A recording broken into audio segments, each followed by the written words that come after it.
Hello, everyone, and welcome to another episode of Autism Stories. I'm your host, Doug Bletcher, the founder of Autism Personal Coach.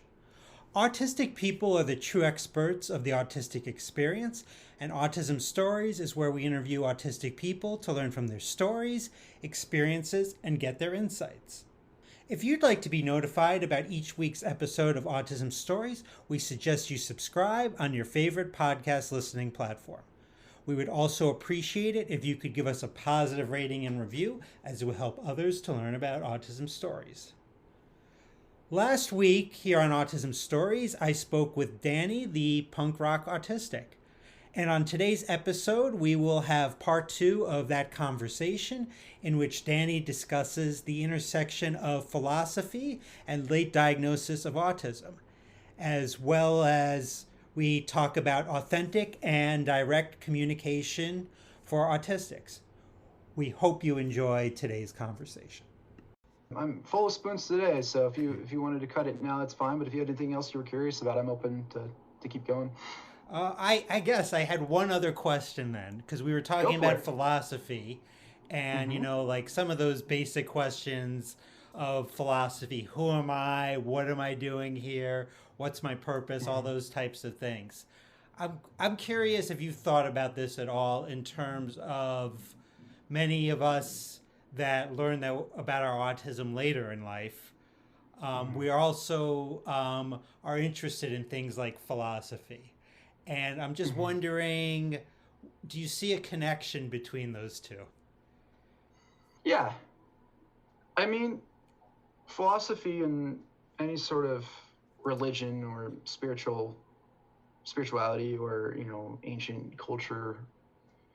Religion is a Western term, right? It's just something that is associated to, like, we use it in the sense of, like, separating a culture from their belief structure. When, for a lot of cultures, for, millennia, it wasn't religion, it was their culture. It was who they were fundamentally. It wasn't a separate thing that was like juxtaposed in their culture, whereas in the West it has been, right? It's been a thing that's been forced into people. Whereas, if you look at anywhere in the world, it's just been a part of the individual and the collective's identity of a belief, right? And I think that for autistic people, especially with like philosophy and spirituality and belief structures, that if you look at those cultures that had these structures of belief, it wasn't based in faith, it wasn't based in dogma, it wasn't based in social construction, it was based in identity and inclusion and part of like who they were fundamentally. It was inseparable from every single factor of their being, right, on an individual and a collective level. I mean, it's like when colonizers first came to Asia and they met people and they're like, "Oh, you're Buddhists," and they're like, "Well, what do you mean?" Like they didn't have that concept, right? That term is a very institutionalized identity, but when you go to these nations where this was more prevalent, it was their culture. That's why there's so many different forms of Buddhism, is because it adapted and adhered to their culture, but the fundamental was the same.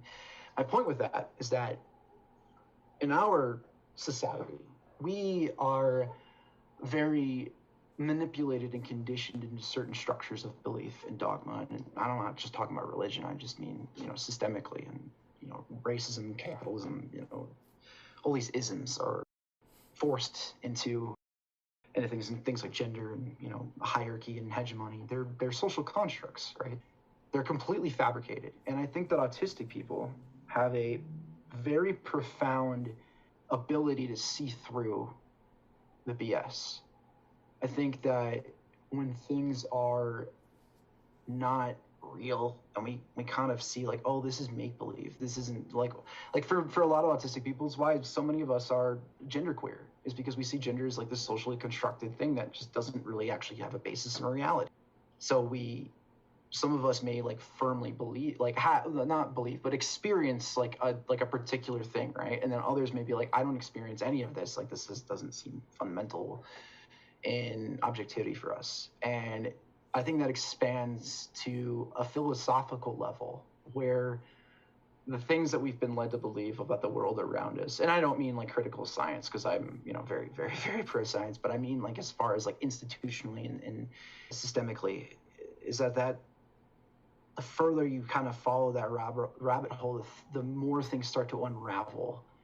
And that hunger of like knowing like, oh, this isn't real, this isn't like what I thought it was, becomes ingrained in us. Is it like that for you? Like, would you say, like, I know for me, I think it's directly correlated with being autistic. Definitely. And I think it's even like with like social things, like Mm-hmm. recently someone apologized to me for doing something, and the apology, and I don't know if this is the apology, there was no curiosity of why I was upset. So, Mm-hmm. so it was just like they just apologized for something. Like it was just kind of like the words, and it wasn't like for me, my number one way to Mm-hmm. communicate is based on energy. So there was just no energy from those words, and made me believe that like this was like you said, like it was real. Yeah. No, I had a lot of experiences like that as well, where I think communication is authentic and direct communication is so important for us as autistic people.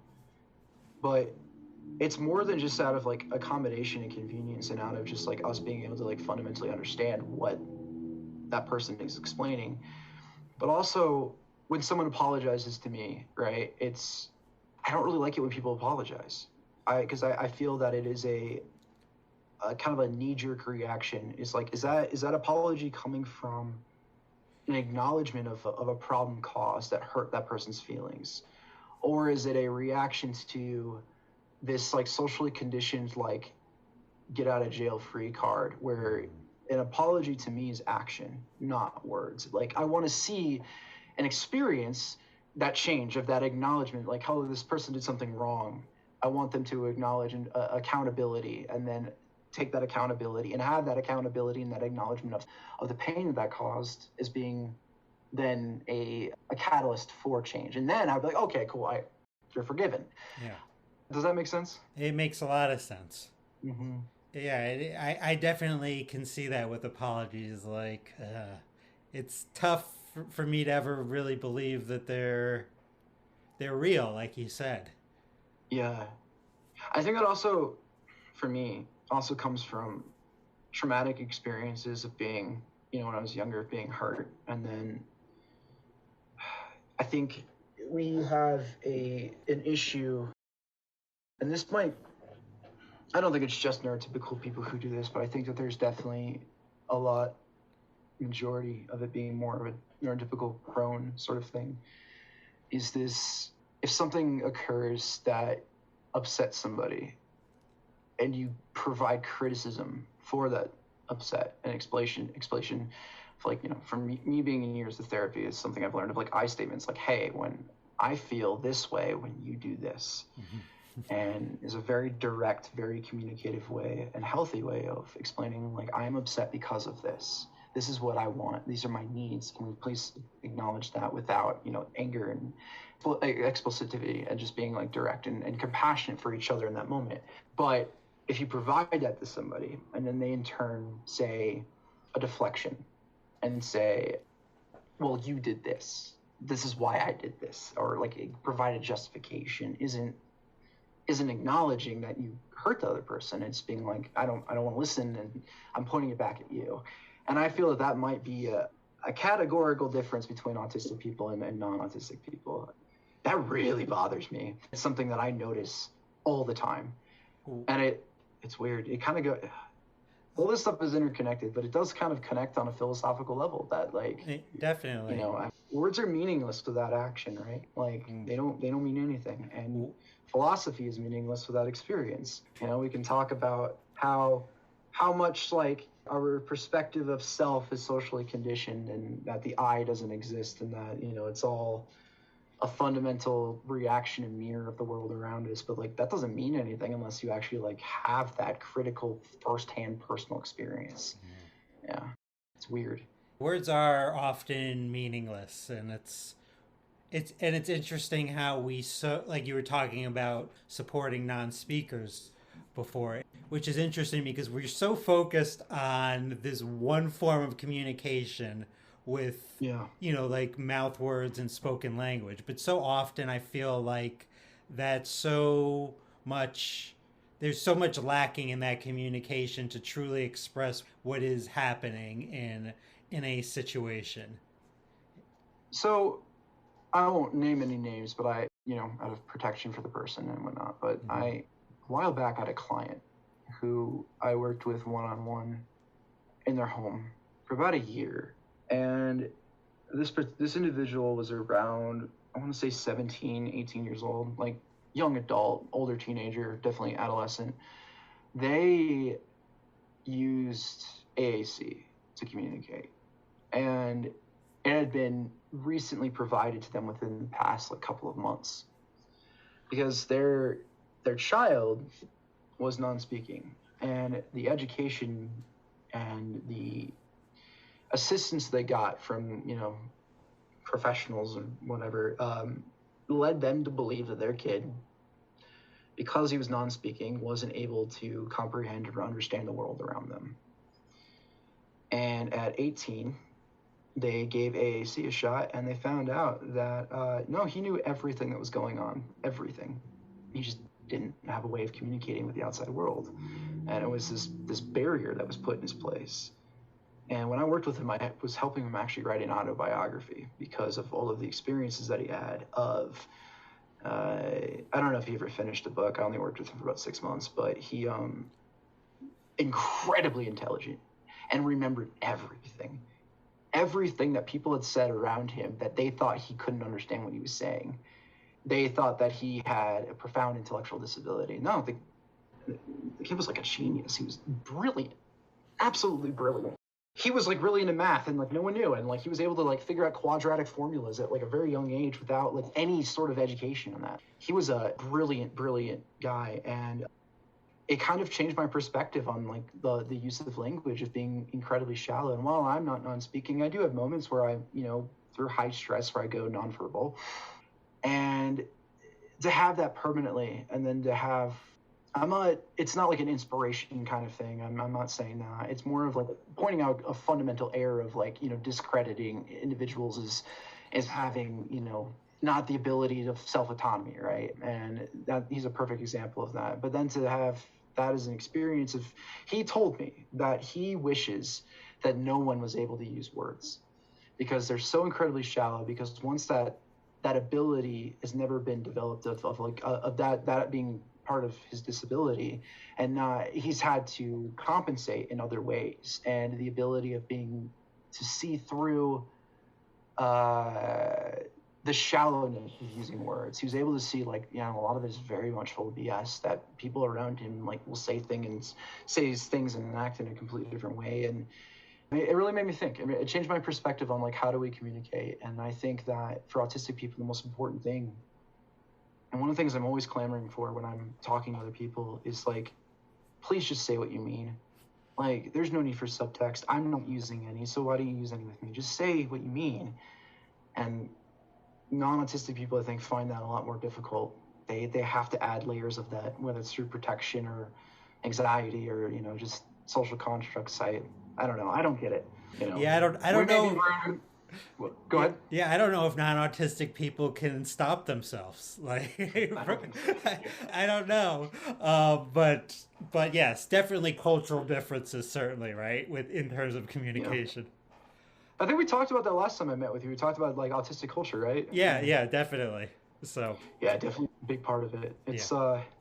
It's really interesting to me to see those from my own perspective and what I write about when I communicate and engage with people such as yourself or people in our community, is that we have this very strong sense of solidarity with each other. The whole reason I do what I do is because I know it gives people validation. They feel seen when I share my experiences. But not only that, but I feel seen when they feel seen. I'm validated through their validation of me giving them validation. It's a very cyclical, synergetic relationship. And I think that is something that is a huge blessing to us, because I think any marginalized and disenfranchised community has the sense of solidarity, because they know how badly they've been screwed over, right? And it kind of creates this Venn diagram of intersectional strength between all marginalized communities, especially those who are autistic and queer and BIPOCs, that there's interlinking factors that give us all the ability to kind of encourage each other and see ourselves in each other. And when you have individuals who are even further outside of the fringe of that, it kind of gives us an opportunity to see ourselves in a perspective that we may not normally have the opportunity to. And I think that's a perfect way to end things, Danny, for Cool. today, for now. Thanks so much for joining me. I loved every minute of our conversation today. Likewise, thank you so much. Thanks so much to Danny for the conversation. To learn more about Danny, please check out the link in the podcast description of this episode. At Autism Personal Coach, we provide customized coaching for our autistics. All of our coaches are either autistic or autistic selected for their commitment to trauma-informed and neurodiversity-affirming strategies. Our coaches deeply understand burnout, sensory needs, executive functioning, and the importance of special interests. If you're interested in learning more about our coaching, please visit autismpersonalcoach.com for more information. I hope you enjoyed this episode of Autism Stories, and if you did, if you could tell a friend, foe, or anyone you know about it so they could have the same enjoyable and educational experience as you when listening to Autism Stories, it would be very much appreciated. Until next time, I'm Doug Bletcher of Autism Personal Coach. Talk to you then.